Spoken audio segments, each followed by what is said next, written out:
Saan ka po, ma'am? Eastwood. Eastwood po. Eastwood? Eastwood. Eastwood, Libis po yun, ma'am, di ba? Oo.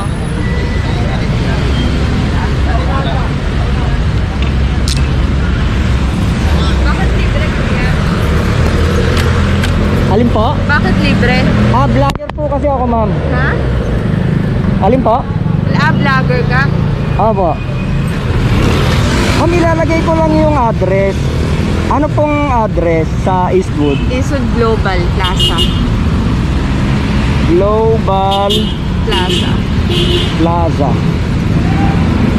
Ito. Tama ba, ma'am? Ito.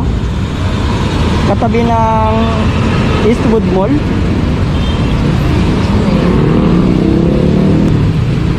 Tama ba yung direksyon? Apa.